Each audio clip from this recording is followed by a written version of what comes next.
আল্লামা শাহ ইলিয়াস সিদ্দিকী যদি চোখের পানি ফেলে, এটাও যেমন দ্বীনের কাজ। আল্লামা মামুনুল হক যখন গর্জে ওঠে, এটাও দ্বীনের কাজ।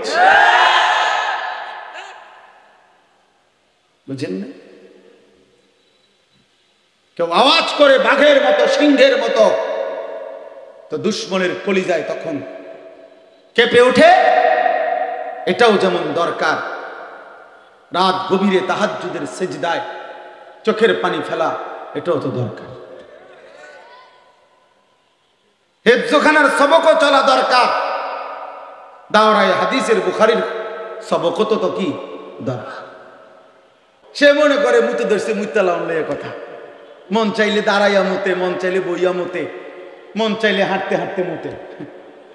হ্যাঁ হ্যাঁ, অসংখ্য অপদার্থ হাঁটতে হাঁটতে মতে বেটা। কিভাবে জানেন? অর্থাৎ প্রত্যেক পুরুষ সৃষ্টিগতভাবে তার পেশাব একবারে শেষ হয় না, এজন্য ঢিলা কুলুপ নিতে হয়, একটু সময় অপেক্ষা করতে হয়। এটা নববী সুন্নাত, এটা রাসূলুল্লাহ সাল্লাল্লাহু আলাইহি সাল্লামের সুন্নাত, তিনি শিখায়া দিয়ে গেছেন। কিন্তু যেই সমস্ত অপদার্থ পেশাব কইরাই সেইটা টান দিয়া হাঁটা ধরে, তার যে বাকি 3 ফুটা 4 ফুটা 5 ফুটা পেশাব পরে ঝরে, এগুলা তার প্যান্টের মধ্যে পড়ে, আর এই সময় তো সে হাঁটতেছে, এই জন্য বাকি পেশাবটা হাঁটতে হাঁটতে মুতে। বুঝেন নাই?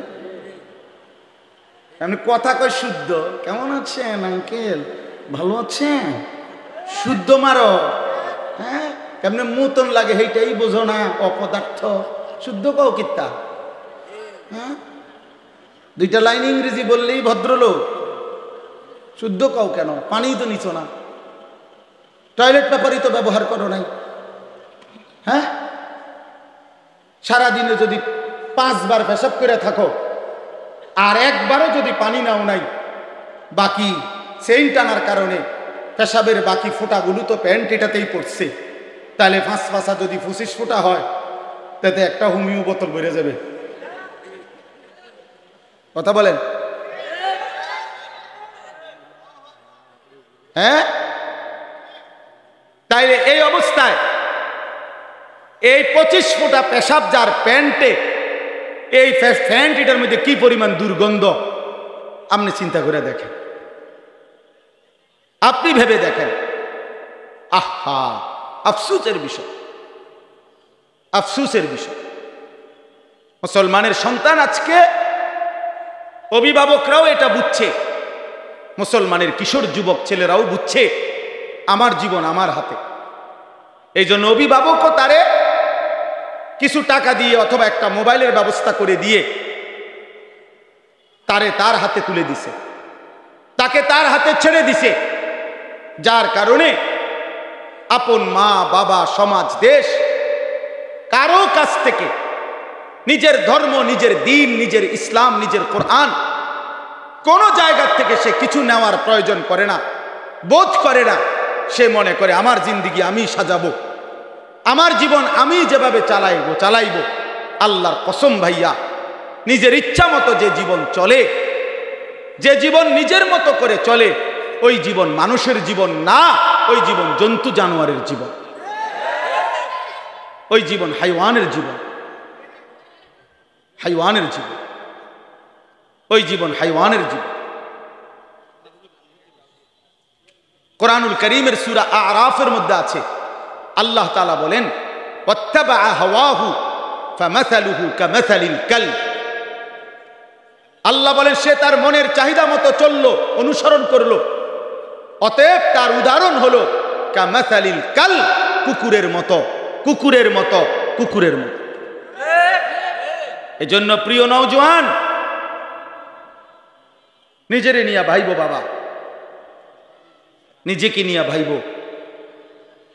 নিজের ভদ্রতাটুকু যদি না শিখলা, নিজের আখলাকটুকু যদি না শিখলা, নিজেরাই যদি কদ্দুর ভালোভাবে চালাইতে পারলা না, তো তুমি জীবনে শিখলা কি? তুমি জীবনে বুঝলা কি ভাইয়া? একটা মাহফিলের আয়োজনের পিছনে আসলে অনেক কষ্ট, পরিশ্রম, অনেক ফিকির ব্যয় করতে হয়, যথেষ্ট পরিমাণ ঝামেলা পোহায়া একটা মাহফিলের ইন্তজাম হয়। যার কারণে অনেক কষ্টের এই আয়োজন, অনেক ফিকির, অনেক মেহনতের এই আয়োজন।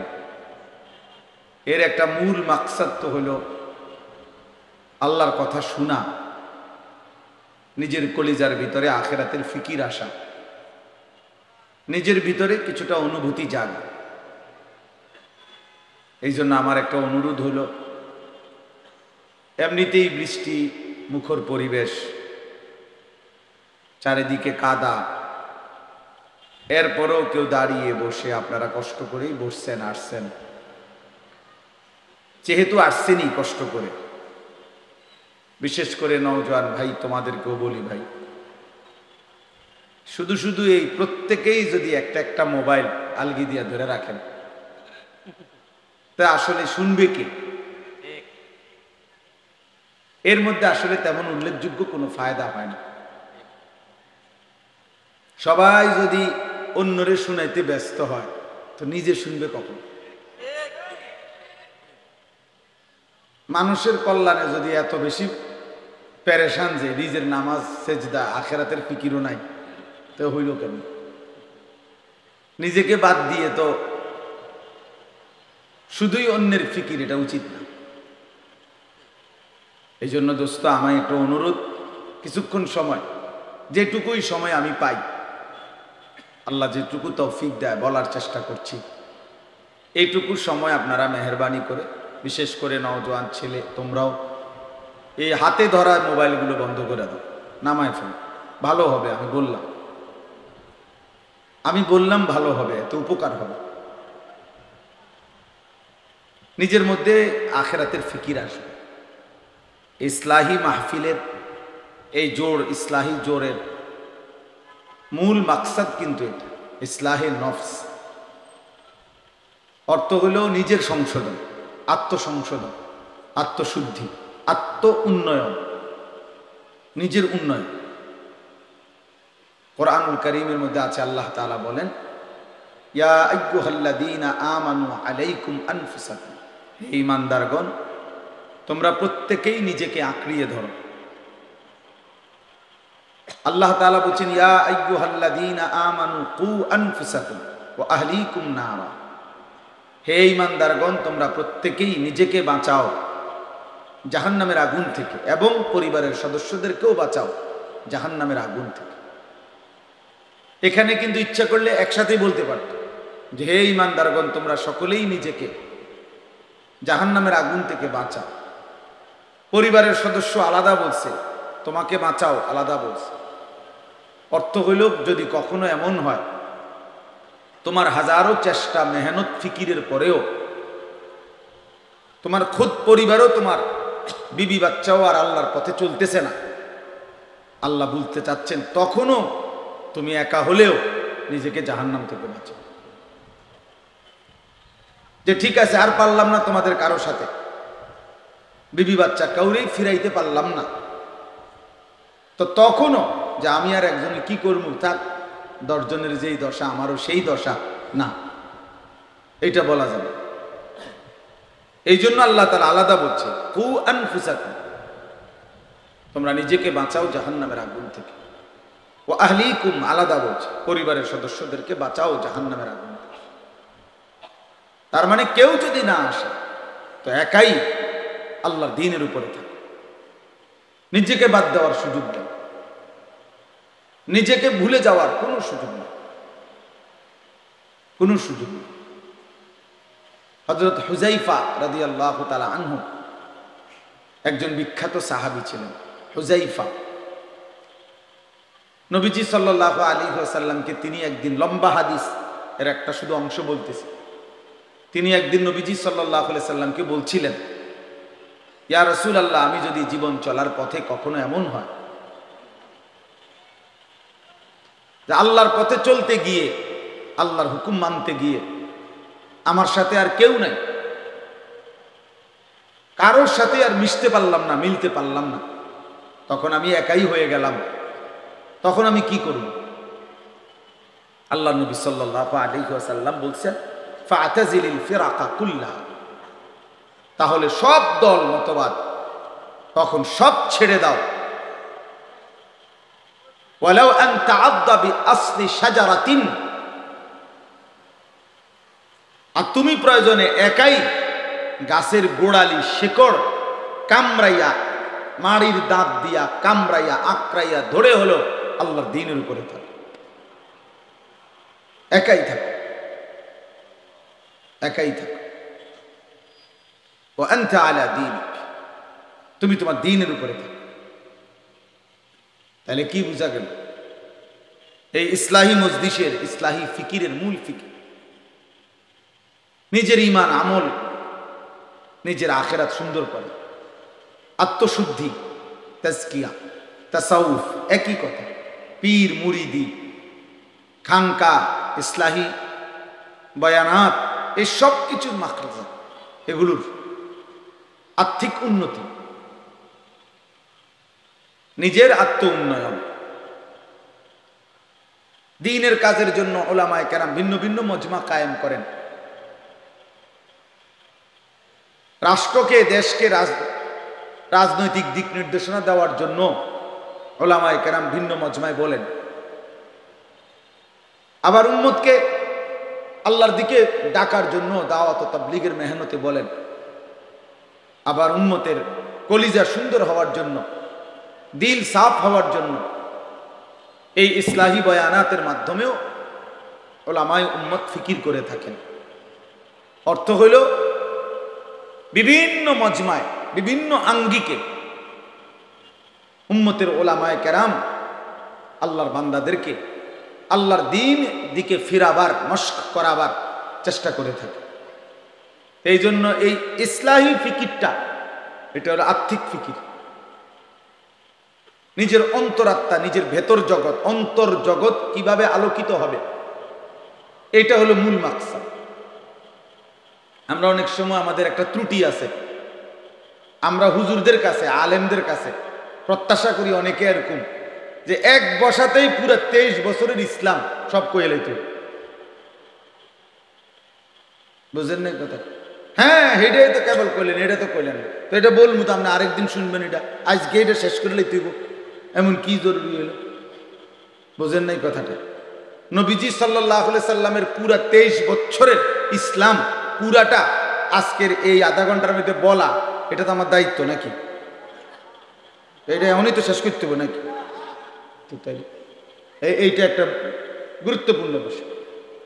আমি হজ্জের মধ্যে মক্কা শরীফ, তো অন্য আরেক গ্রুপের হাজিদের কাছে আমার নিচে হজের প্রশিক্ষণ দেওয়ার জন্য, হজের আর 3 দিন বাকি মক্কায়। তা আমি প্রায় 2.5 ঘন্টা ওনাদেরকে হজ্জের সব কথা বিস্তারিত বলে, তো মুনাজাত দেমু জিজ্ঞাসা করলাম যে কারো কোনো বুঝার কিছু আসেনি, জানার কিছু? তো অর্থ কি মানে হলো এই যে এতক্ষণ যা বললাম হজ সম্পর্কিত কিছু বলবেন কি না কেউ, জানার কিছু? একজন মাঝ বয়সী চাচা ভদ্রলোক দাঁড়াইয়েই আমার বললেন, হ্যাঁ হুজুর বহুত কিছু তো কইলেন, দিন কায়েমের কথা তো কইলেন না। আম্মা কিও কইল? তা আমি বললাম যে চাচা আমি রাত কায়েমের কথা কইলাম, এতক্ষণ ধরে বুঝি রাত কায়েমের কথা কইছি। আপনি কি বললেন, কি বুঝলেন? আমারে আনা হইল হজ্জের প্রশিক্ষণের জন্য, আমি আসি এখন মক্কায়, 3 দিন পরে আমাদের হজ। তা আমি এখন বলবো যে ওইখানে আমার দায়িত্ব হইল বাংলাদেশে কারে ভোট দিবেন এটা বলবেন নাকি? কথাটা বুঝছেন না? এই একটা বড় ত্রুটি, আমাদের একটা গুরুত্বপূর্ণ ত্রুটি। এটা আমরা হুজুরদের কাছে, একজন আলেমের কাছে একই সময় সবটা চাই, এটা তো ইনসাফ না, এটা তো ইনসাফ না। একে তো গুরুত্বপূর্ণ কথা বুঝবেন যে একে তো একই আলেম, সবটা বলা জরুরি না, বরং উলামায়ে কেরাম নিজেদের মধ্যে যদি কাজ বন্টন করে নেয় এটাও কোনোভাবেই দোষণীয় না। এই সমাজের যারা ডাক্তারি করে তারা ইঞ্জিনিয়ারি করছে না, যারা ইঞ্জিনিয়ারি করছে তারা ডাক্তারি করতেছে না। কথা বুঝেন না আপনার?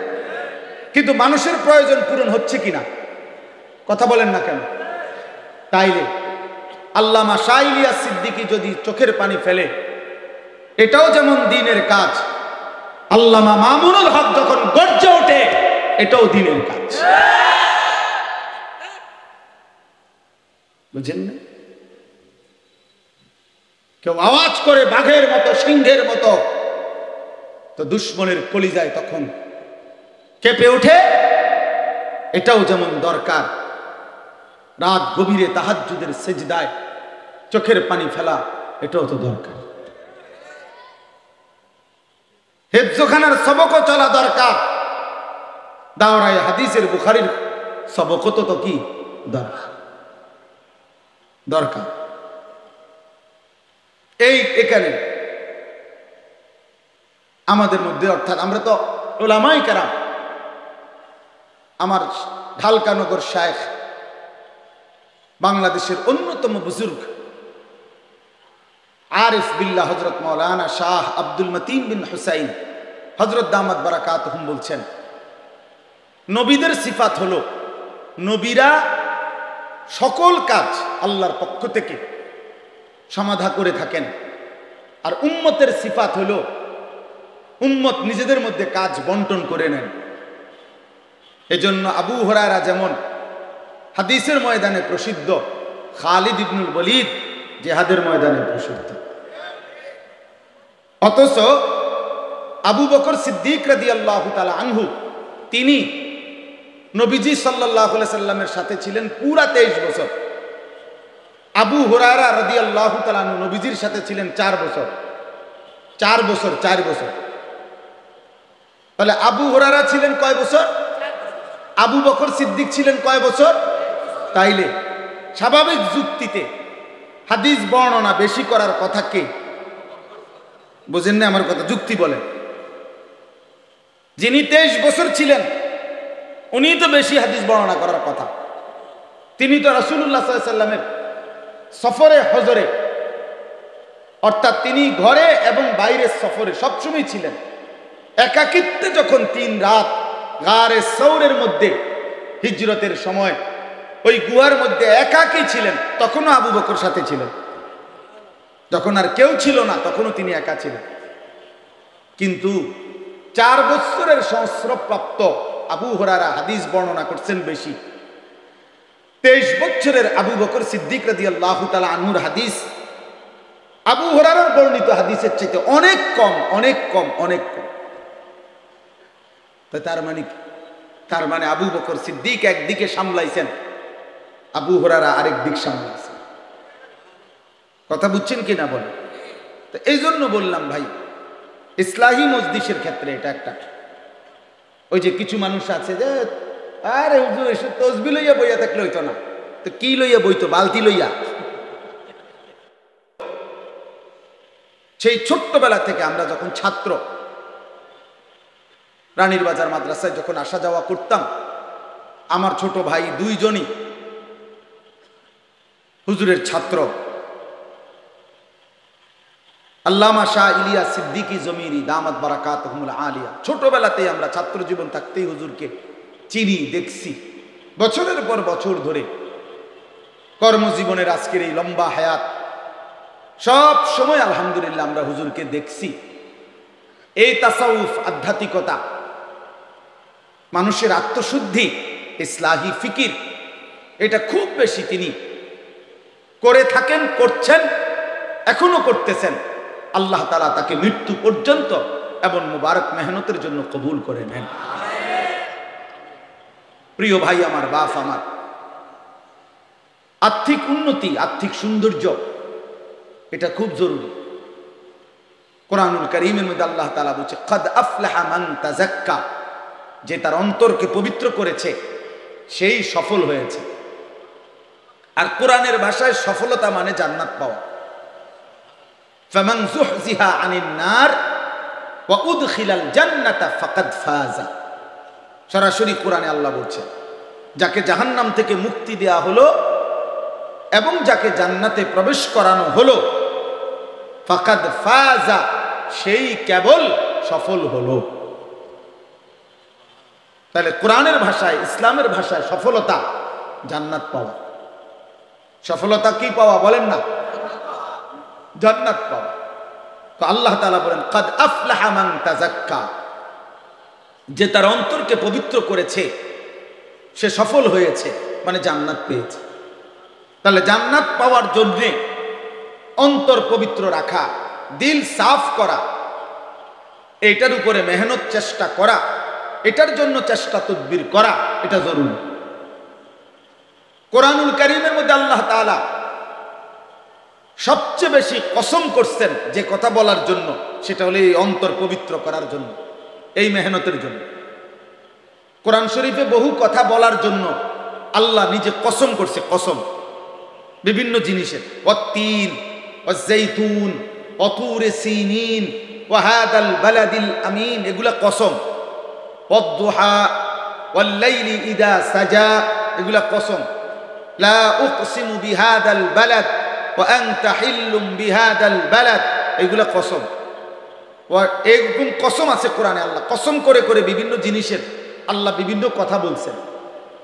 কোথাও একটা কসম করছে, দুইটা, তিনটা, চারটা, কিন্তু কোরআনুল কারীমে আল্লাহ তাআলা একসাথে 14টা কসম করছেন এক জায়গায়। 14টি কসম করে, ধারাবাহিক 14টা কসম করে এরপরে আল্লাহ বলছেন কাদ আফলাহা মান যাক্কাহা, যে তার অন্তরকে পবিত্র করেছে সে সফল হয়েছে। আল্লাহ বলেন এই কথাটা বলার জন্য আমি 14টি কসম করলাম। ওয়াশ-শামসি ওয়া দুহাহা ওয়াল কমারি ইযা তালাহা ওয়ান নাহারি ইযা জাল্লাহা, এই সূরা। এখানে প্রতিটার মধ্যে দুইটা দুইটা কসম আছে। খতিব আজম মুনাজির জামান আল্লামা নুরুল ইসলাম অলিপুরি দামাত বারাকাতুহুমুল আলিয়া, হযরতের জবানে আমরা এটা পুরাপুরি শুনছি, আমি নিজে শুনছি এই ব্যাখ্যাটা, 14টি কসমের ব্যাখ্যা।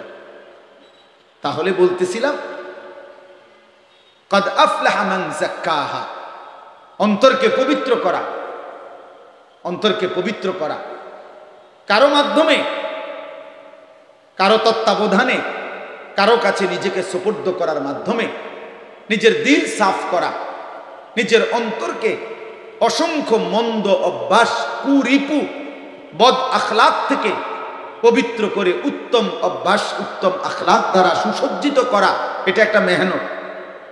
এটা এমনি হয় না, বলে দিলেই হবে না যে ভালো হয়ে যাও। বুঝেন না কথাটা? এরকম এক লাইন বলে দেওয়া যাবে না, এ বললেই সে ভালো হয়ে গেল, বিষয়টা এমন না, বিষয়টা এমন না। অথবা নিজে নিজে বলল আমি ভালো হয়ে গেলাম, না, আমি ভালো হয়ে গেলাম বললেই ভালো হয় না।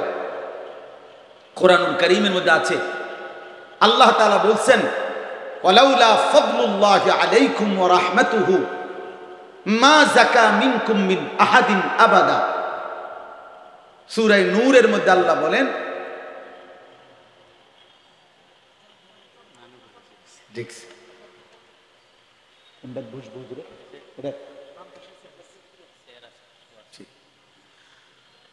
আল্লাহ তাআলা বলেন ওয়ালাউলা ফাদলুল্লাহি আলাইকুম ওয়া রাহমাতুহু মা যাকা মিনকুম মিন আহাদিন আবাদা, যদি আল্লাহ তাআলার অনুগ্রহ, আল্লাহ তাআলার দয়া, মায়া, রহমত যদি তোমাদের উপরে না হয়, কেহই নিজেই নিজেকে পবিত্র করতে পারবে না।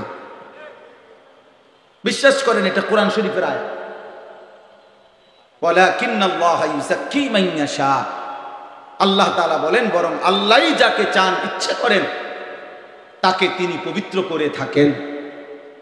তাহলে আল্লাহ দয়া করে যাকে ইচ্ছে করেন তিনি তাকে পবিত্র করে থাকেন, নিজে নিজে হয় না। কোরআনুল কারীমের মধ্যে 4 জায়গায়, সূরা বাকারাতে 2 বার, সূরা আলে ইমরানের মধ্যে 1 বার, সূরা জুমআ,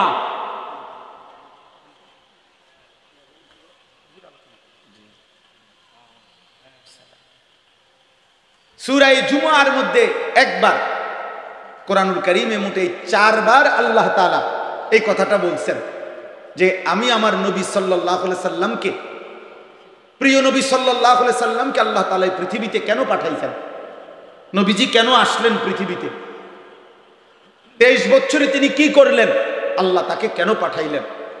কোরআনুল কারীমে 4 বারে কথা আছে। রব্বানা ওয়াবআস ফীহিম রাসূলাম মিনহুম, এই আয়াতে 1 বার আছে। কামা আরসালনা ফীকুম রাসূলান, এই আয়াতে আছে লাকাদ মান্নাল্লাহু আলাল মুমিনিনা ইয বাআসা ফীহিম রাসূলাম মিন আনফুসিহিম, এই আয়াতে আছে হুয়াল্লাযী বাআসা ফিল উম্মিয়িনা রাসূলাম মিনহুম, এই আয়াতে আছে। চারবার এই কথাটা আল্লাহ উল্লেখ করছে যে আমি আমার রাসূলকে এই পৃথিবীতে পাঠিয়েছি তিনটি উদ্দেশ্যে। এক নাম্বার ইয়াতলু আলাইহিম আয়াতিহি, কোরআনুল কারীমের বিশুদ্ধ তেলাওয়াত, কোরআনুল কারীমের তেলাওয়াত উম্মতকে শোনাবে, শিখাবে, এই মাকসাদে আমি আমার রাসূলকে পাঠিয়েছি। দুই, ওয়ায়ুযাক্কিহিম, মানুষের অন্তরকে তিনি সমস্ত মন্দ আখলাক থেকে পবিত্র করে উত্তম আখলাক দ্বারা সাজিয়ে দেবেন, সুসজ্জিত করে দেবেন, পরিশুদ্ধ করে দিবেন, এই জন্য আমি আমার রাসূলকে পাঠিয়েছি। তিন নাম্বার ওয়ায়ুআল্লিমুহুমুল কিতাবা ওয়াল হিকমা, কোরআন এবং সুন্নাহর আলোকে তালিম মানে পুরা জিন্দেগি গঠন, হাসি কান্না আনন্দ বেদনা, আহার নিদ্রা ঘুম, দাঁড়ানো বসা চলা ফেরা, ঘর সংসার আচরণ, ব্যক্তিগত পারিবারিক সামাজিক বাজার ব্যবসা লেনদেন, জীবনের প্রতিটা অংশ, প্রত্যেকটা নিঃশ্বাস নিঃশ্বাস পর্যন্ত কিভাবে ব্যয় করবে, পরিচালিত করবে কোরআন সুন্নাহর আলোকে, সেই তালিম সেই প্র্যাকটিক্যাল শিখিয়ে দেওয়ার জন্য আমি আমার রাসূলকে পাঠিয়েছি। এই জন্য আল্লাহ নবী সাল্লাল্লাহু আলাইহি সাল্লাম যখন পানি পান করতেন তো আল্লাহ নবী সাল্লাল্লাহু আলাইহি সাল্লামের সাহাবীরা বর্ণনা করছেন লা ইয়াতানাফফাসু ফিল ইনা, তিনি গ্লাসের মধ্যে নিঃশ্বাস ফেলতেন না। আল্লাহ নবী সাল্লাল্লাহু আলাইহি সাল্লাম তিন নিঃশ্বাসে, কমপক্ষে তিন ঢোকে মানে তিন নিঃশ্বাসে পানি পান করতেন, আর প্রতিটা নিঃশ্বাস গ্লাসের বাইরে ফেলতেন। তাইলে বুঝাইছে উম্মত, আমি তোমাদেরকে প্রতিটা নিঃশ্বাস কেমনে ফেলবা এই নিঃশ্বাসটা পর্যন্ত ঠিক করে দিয়ে গেলাম, নিঃশ্বাস পর্যন্ত ঠিক করে দিয়ে গেলাম। তারাকতুকুম মুহাজ্জাতান বাইদা, নবী সাল্লাল্লাহু আলাইহি সাল্লাম বলেন আলোকিত ধবধবে সূর্যের প্রখর আলো বিশিষ্ট এক দিন, যে আলোতে কোনো মেঘ নাই, দাগ নাই, কোন রকমের কালিমা নাই, একদম ফকফকা, একদম উজ্জ্বল আলোকিত সূর্যের একটি দিন যেরকম হয়, আমি রাসূল সাল্লাল্লাহু আলাইহি সাল্লাম বলেন আমি রাসূল তোমাদেরকে এরকম একটি আলোকিত দিনের উপরে রেখে গেলাম। লাইলুহা কানাহারিহা, রাত দিন বরাবর করে দিলাম। দিনের আলোতে সব মাসআলা যেমন স্পষ্ট করে দিছি, সব বিষয়ের প্রশ্নের জবাব, রাতের অন্ধকারে একাকিত্বেরও সব বিষয়ের জবাব আমি রাসূল বলে দিয়েছি। রাষ্ট্রের সর্বোচ্চ জায়গা চলবে কিভাবে সেটাও বলেছি, স্বামী স্ত্রীর একান্ত মেলামেশায় কি করণীয় সেটাও বলেছি, সেটাও বলেছি, আমি কোনো কিছু বাদ দিইনি। আনা লাকুম মিসলাল ওয়ালিদ ওয়াল্লিমুকুম কুল্লা শাই, নবী সাল্লাল্লাহু আলাইহি সাল্লাম বলেন আমি তোমাদের পিতার মতো, আমি তোমাদেরকে সব কিছু শেখাবো। ফলে আল্লাহ নবী সাল্লাল্লাহু আলাইহি সাল্লাম সব শিখাইছেন। মদিনার ইহুদি যারা, তারা সাহাবাদেরকে তিরস্কার করত যে তোমাদের নবী নাকি শ্রেষ্ঠ নবী, বড় নবী। এই বেটা, এটা কি বড় নবী বেটা, এত বড় শ্রেষ্ঠ নবীগুলো কি শিখায়? তো সাহাবী বলতেছেন কি শিখায় বলো? বলছে যে লাকাদ আল্লামাকুম নাবিয়্যুকুম কুল্লা শাইইন হাত্তাল খিরআতা। এই বেটা, বাথরুমে বসে কেমনে এইটাও যে তোদের নবী বলে বেটা, এটা কি একটা কোনো শেখানোর কিছু? টয়লেট আমাদের ছেলে পেলে দেখেন না, হাজারো কিশোর নওজোয়ান মনে করে এখানে কোনো সৌন্দর্য আছে, কিছু আছে, এটা ভাবে ওরা। সে মনে করে মুতে ধরছে মুতালা অনলাইন কথা, মন চাইলে দাঁড়াইয়া মতে, মন চাইলে বইয়া মতে, মন চাইলে হাঁটতে হাঁটতে মতে। হ্যাঁ হ্যাঁ, অসংখ্য অপদার্থ হাঁটতে হাঁটতে মতে বেটা। কিভাবে জানেন? অর্থাৎ প্রত্যেক পুরুষ সৃষ্টিগতভাবে তার পেশাব একবারে শেষ হয় না, এজন্য ঢিলা কুলুপ নিতে হয়, একটু সময় অপেক্ষা করতে হয়। এটা নববী সুন্নাত, এটা রাসূলুল্লাহ সাল্লাল্লাহু আলাইহি সাল্লামের সুন্নাত, তিনি শিখায়া দিয়ে গেছেন। কিন্তু যেই সমস্ত অপদার্থ পেশাব কইরাই চেইনটা টান দিয়ে হাঁটা ধরে, তার যে বাকি 3 ফুটা 4 ফুটা 5 ফুটা পেশাব পরে ঝরে, এগুলা তার প্যান্টের মধ্যে পড়ে। আর এ সময় তো সে হাঁটতেছে, এই জন্য বাকি পেশাবটা হাঁটতে হাঁটতে মুতে। বুঝেন নাই? এমনি কথা কয় শুদ্ধ, কেমন আছেন আঙ্কেল, ভালো আছেন, শুদ্ধ মারো। হ্যাঁ, কেমনে মুতন লাগে সেইটাই বোঝো না, অপদার্থ। শুদ্ধ কও কিত্তা? হ্যাঁ, 2টা লাইন ইংরেজি বললেই ভদ্রলোক। শুদ্ধ কও কেন? পানি তো নিছো না, টয়লেট পেপারই তো ব্যবহার করো নাই।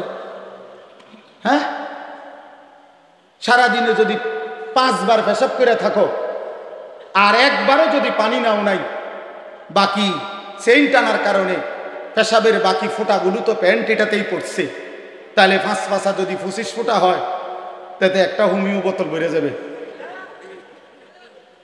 কথা বলেন? হ্যাঁ, তাইলে এই অবস্থায় এই 25 ফোঁটা পেশাব যার প্যান্টে, এই প্যান্ট এটার মধ্যে কি পরিমাণ দুর্গন্ধ আপনি চিন্তা করে দেখেন, আপনি ভেবে দেখেন। আহা, আফসোসের বিষয়, আফসোসের বিষয়। মুসলমানের সন্তান আজকে, অভিভাবকরাও এটা বুঝছে, মুসলমানের কিশোর যুবক ছেলেরাও বুঝছে আমার জীবন আমার হাতে। এই জন্য অভিভাবকও তারে কিছু টাকা দিয়ে অথবা একটা মোবাইলের ব্যবস্থা করে দিয়ে তারে তার হাতে তুলে দিছে, তাকে তার হাতে ছেড়ে দিছে, যার কারণে আপন মা বাবা সমাজ দেশ কারো কাছ থেকে নিজের ধর্ম, নিজের দিন, নিজের ইসলাম, নিজের কোরআন কোন জায়গা থেকে সে কিছু নেওয়ার প্রয়োজন করে না, বোধ করে না। সে মনে করে আমার জিন্দেগি আমি সাজাবো, আমার জীবন আমি যেভাবে চালাইব। আল্লাহর কসম ভাইয়া, নিজের ইচ্ছা মতো যে জীবন চলে, যে জীবন নিজের মতো করে চলে, ওই জীবন মানুষের জীবন না, ওই জীবন জন্তু জানোয়ারের জীবন, ওই জীবন হাইওয়ানের জীবন, হাইওয়ানের জীবন, ওই জীবন হাইওয়ানের জীবন। কোরআনুল কারীমের সূরা আরাফের মধ্যে আছে, আল্লাহ তাআলা বলেন, ওয়াত্তাবা হাওয়াহু ফামাসালুহু কামাসালিল কালব। আল্লাহ বলেন সে তার মনের চাহিদা মতো চললো, অনুসরণ করলো, অতএব তার উদাহরণ হলো কামাসালিল কালব, কুকুরের মতো, কুকুরের মতো, কুকুরের মতো। এজন্য প্রিয় নওজোয়ান, নিজেরে নিয়ে ভাইবো বাবা, নিজেকে নিয়ে ভাইবো। নিজের ভদ্রতাটুকু যদি না শিখলা, নিজের আখলাকটুকু যদি না শিখলা, নিজেরাই যদি কদ্দুর ভালোভাবে চালাইতে পারলা না, তো তুমি জীবনে শিখলা কি? তুমি জীবনে বুঝলা কি ভাইয়া? এজন্য বলতেছিলাম, ওই ইয়াহুদিরা বলল যে তোমাদের নবী মুহাম্মদ দেখি কেমনে বসতে হয় বাথরুমে, পেশাব পায়খানায়, এটা পর্যন্ত শিখাচ্ছে, এগুলো কি বলার বিষয় নাকি? তখন সাহাবী চিৎকার দিয়ে উচ্চ কণ্ঠে বলছে, আজাল, হ বেটা, এটা আমাদের নবী শিখাইছে আমাদেরকে। তখন তিনি বললেন যে শোনো,